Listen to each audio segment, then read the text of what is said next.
Bismillahirrahmanirrahim. Welcome to another module of Convex optimization course.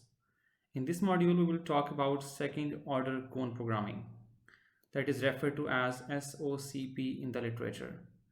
SOCP is nonlinear convex problem that includes linear and convex quadratic programs as special cases. Because of its broad applicability and computational tractability, SOCP has been studied extensively in the literature and has been utilized in a lot of applications. In this module, we will talk about formulation of second order cone programming, and then we will look at the formulation of quadratically constrained quadratic program as second order cone programming, and finally we will review one example of SOCP in which we will formulate robust linear program as SOCP. In SOCP, we minimize a linear function over an intersection of hyperplanes and second order cones that are also known as Lorentz cone or quadratic cone. Let's look at the formulation of SOCP. In SOCP, we minimize a linear function subject to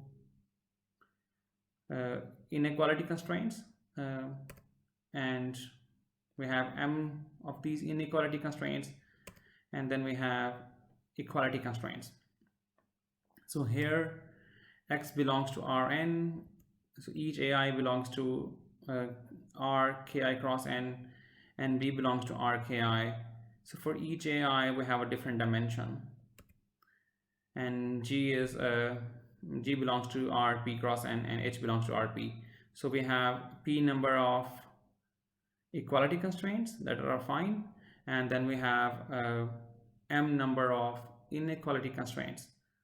Let's talk about these inequality constraints. So this inequality constraint is in fact a second order constraint, due to which we refer to this optimization problem as second order cone program. So let's look at this constraint in more detail. So we have this inequality constraint. So we will review for say 1i. So we have ax plus b, Euclidean norm is less than or equal to c transpose x plus d. So on left hand side we have Euclidean norm, and on right hand side we have a linear function. So this can be interpreted as if the vector, so we form a vector in which so we take this ax plus b, and then we also concatenate c transpose x plus d. So what's the dimension of ax plus b? So since a belongs to Rk cross n, so ax plus b belongs to Rk, and this c transpose x plus d is just a scalar. So when we concatenate these two, so this vector belongs to Rk plus 1. So this constraint is equivalent to, or can be interpreted as, if this vector ax plus b is in c transpose x plus d lies in a second order quadratic cone or Lorentz cone. So we can say that the Euclidean norm of the first k entries of the vector is less than or equal to the last entry of the vector. In some textbooks, so this constraint is equally represented as in this form, so that we have this vector which is the same vector ax plus b comma c transpose x plus d. So this vector belongs to a quadratic cone or a second order cone. So that simply means Euclidean norm of the first k entries is less than or equal to this last entry. So why do we call this second order cone or Lorentz cone? We can quickly recall what we studied earlier, that say if we take k is equal to 2 and we take a vector x1 x2 t, so this vector belongs to Lorentz cone or second order cone such that so the Euclidean norm of this vector x, which is in R2, is less than or equal to t, or graphically this can be represented as as this region or this set. So Euclidean norm of x is less than or equal to t. So on this axis we have t. Now we know the formulation of SOCP, and we also know the interpretation of SOCP. So in SOCP we minimize a linear function over a feasible set, and that feasible set is intersection of hyperplanes and second order cones. So now we'll formulate QCQP as SOCP. So we formulate SOCP in this form, and we have a quadratic program is formulated in this form. So this is QCQP and this is SOCP. So in QCQP we minimize a quadratic function subject to quadratic inequality constraints. In SOCP we have a linear function subject to second order constraints. So let's look at this inequality constraint function in SOCP in more detail. So we have inequality constraint of this form. If in this expression, if we take c is equal to 0, the constraint becomes Euclidean norm less than or equal to some scalar. So obviously we require this d should be greater than or equal to 0 because we have a norm on left hand side. If d is negative, then this would be infeasible, or feasible set would be empty. So if we see this constraint, this is a quadratic constraint. If we simply square it, and this, since d is greater than or equal to 0, we can square it, and once we square this constraint, so this constraint becomes a quadratic constraint, and we can say SOCP becomes QCQP because we're minimizing a linear function subject to quadratic constraints.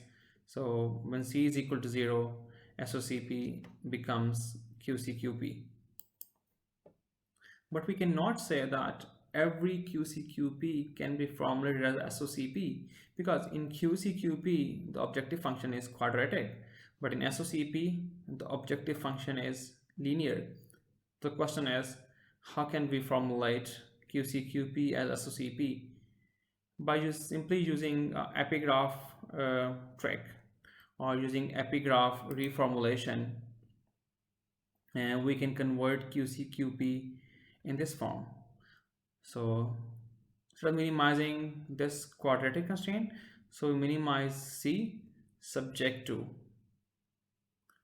objective function less than or equal to c, and we have the same quadratic inequality constraints and affine equality constraints.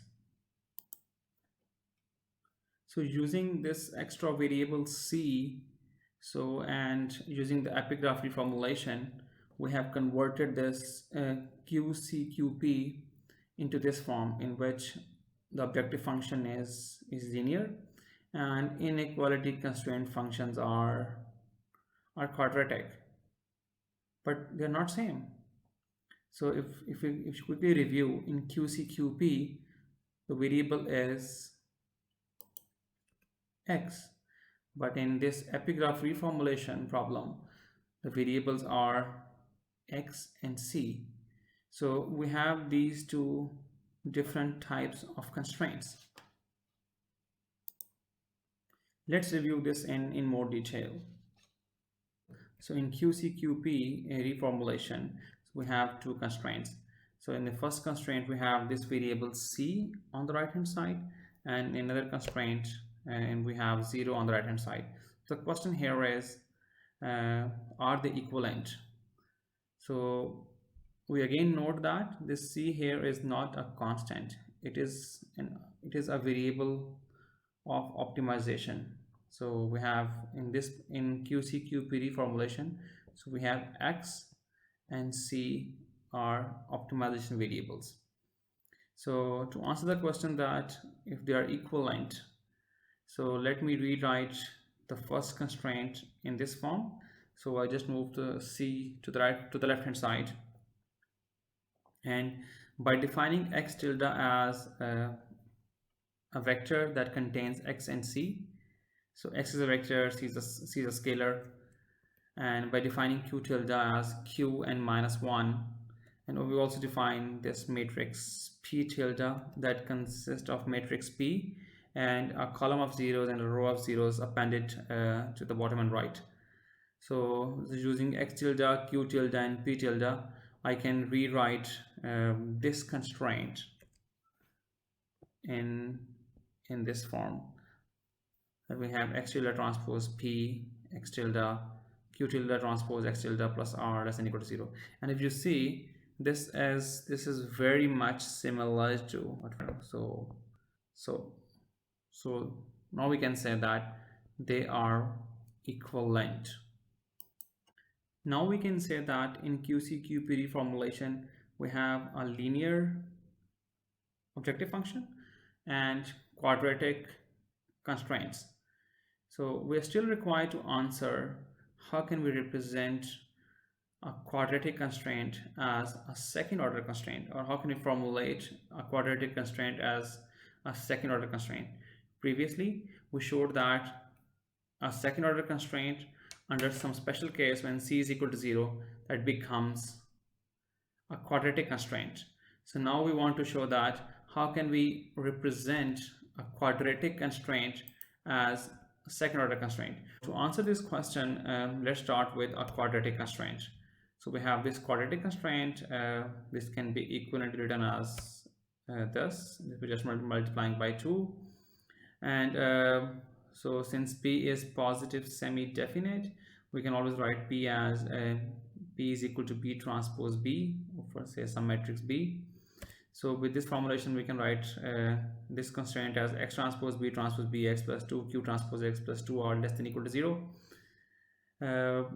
This can be equivalently represented as a second order constraint in this form. So in which on left hand side we have Euclidean norm of bx and half plus q transpose x plus r, and on right hand side we have half minus q transpose minus r. To show the equivalence between this quadratic representation and this its equivalent second order constraint representation, if I square this second order constraint and I expand it, I write as bx Euclidean norm square plus 1 by 2 plus q transpose x plus r square less than or equal to 1 by 2 minus q transpose x minus r square. Or I can change this, move this term on the left hand side, I can minus here and move this inequality here less than equal to 0. So if you see this is nothing but x transpose bx plus, so if you see these two terms, so here we have 1 by 2 plus so some quantity minus 1 by 2 minus of the same quantity, or you can say this is 4 times 1 by 2 q transpose x plus r less than or equal to 0, which is in fact very similar to this. So hence we can say that so this quadratic constraint which is here and this second order constraint are equivalent. So that's how we can say that QCQP is a special form of SOCP, or every QCQP is SOCP, or previously what we had that QCQP, or we can say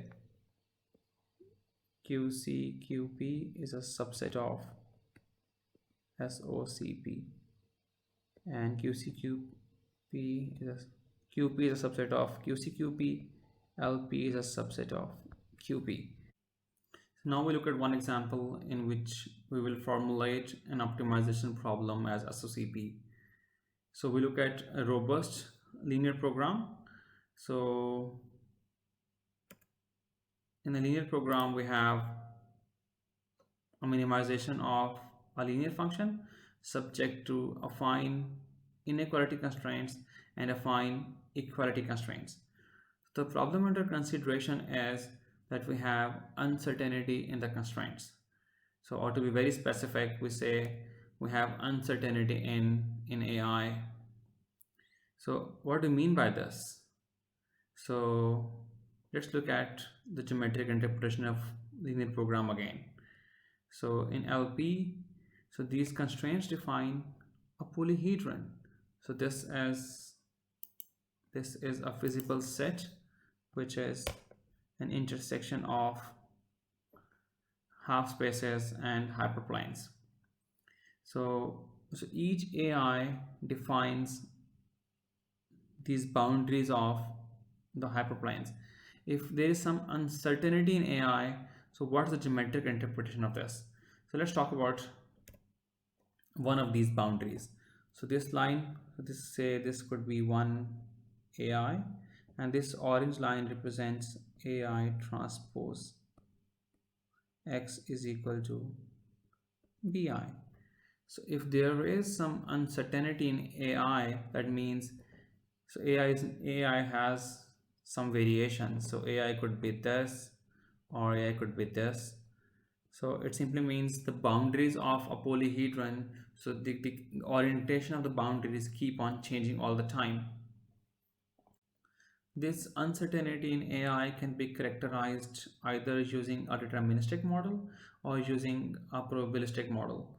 In deterministic model, we say that this AI belongs to some, say, ellipsoid.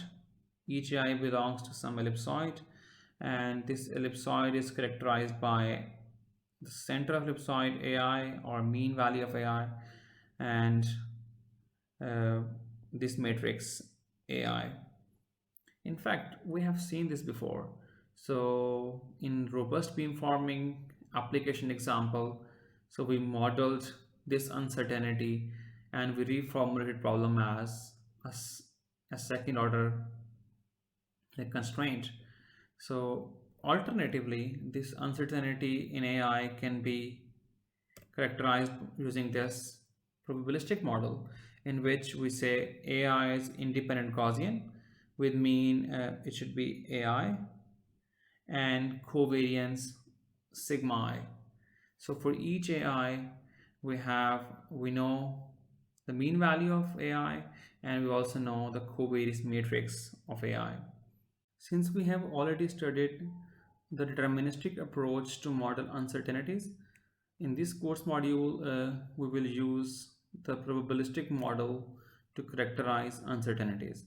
So we say we have the model in which we assume each AI to be independent Gaussian with some mean AI bar and covariance sigma I.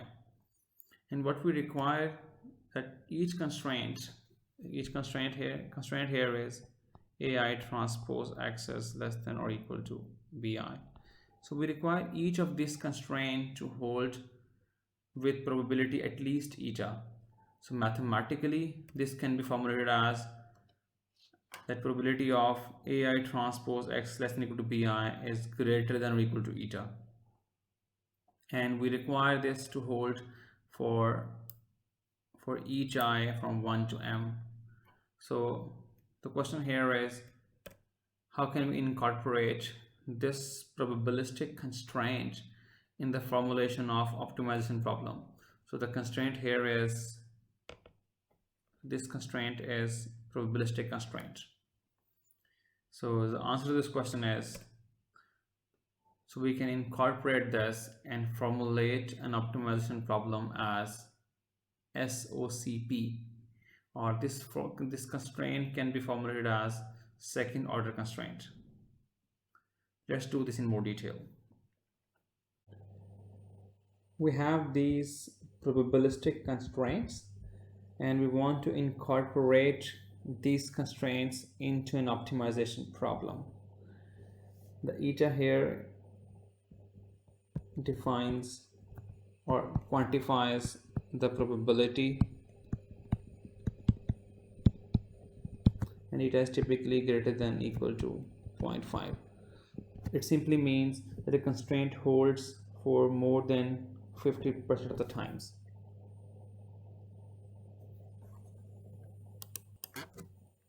So we define a variable y, which is AI transpose x. And what we know about y is, since AI is random, so y is also random. So expected value of y is given by expected value of AI transpose x. And since expectation is linear, so we can say this is AI bar transpose times x. So y is a scalar, and we can also determine what's the variance of y. So variance of y is given by the variance of AI transpose x, and this can be written as x transpose sigma I, which is the covariance of AI into x. Let me denote this variance of y with the variable, say, sigma square, which is the standard variable, which is the variance of y. And with this formulation, we can say sigma is simply written as Euclidean norm of sigma I of x. So these covariance matrices are positive semi-definite. Let me also define one more variable, z, which is y minus expected value of y divided by sigma, which is standard deviation of y. Since y is Gaussian, because AI is Gaussian, so z is also Gaussian. Since we have subtracted the mean of y and divided by the standard deviation of y, so z would be standard normal.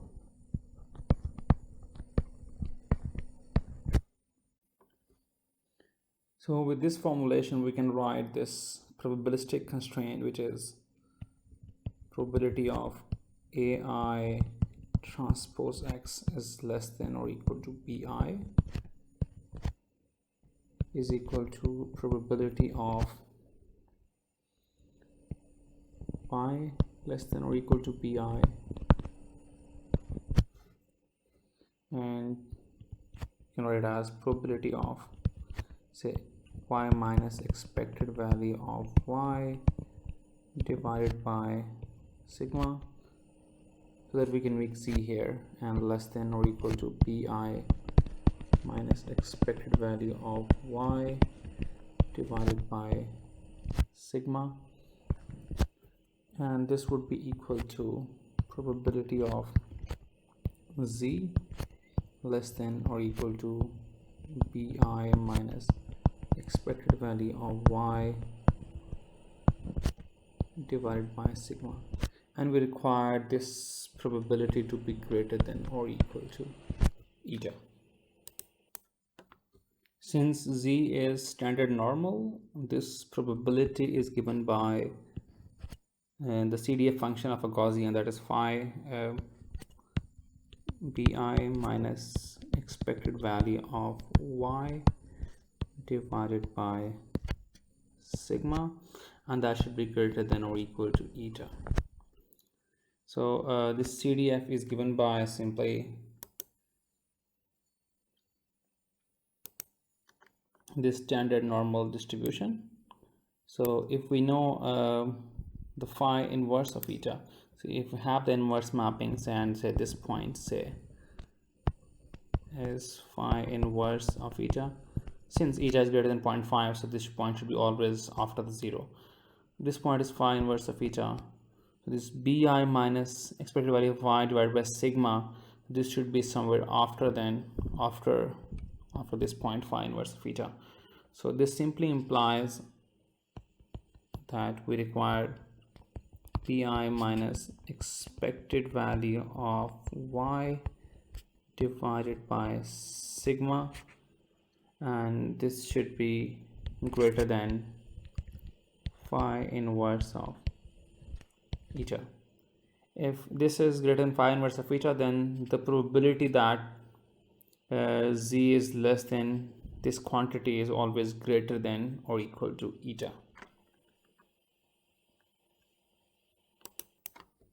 And now we have formulated this probabilistic constraint as in this form. So if we substitute the value of expected value of y, which is AI transpose x, and the value of sigma in this expression, so what we obtain is that bi minus AI transpose x divided by sigma, which is the equilibrium norm of sigma harm 1 by 2 into x, and we require this to be greater than or equal to phi inverse of eta. Or if we rearrange the terms, we can write this as phi inverse of eta into sigma 1 by 2x. Equilibrium norm, that should be less than or equal to pi minus AI transpose x. And if we say this is a second order constraint. So we have equilibrium norm on the left hand side, which is less than or equal to sum of fine function. So this represents a second order constraint. So we started from this constraint, which was probabilistic constraint, less than or greater than or equal to eta, and now we have transformed, or we have formulated this probabilistic constraint into this as second order constraint. So with this formulation, I can express my optimization problem as minimization of a linear function subject to phi inverse of eta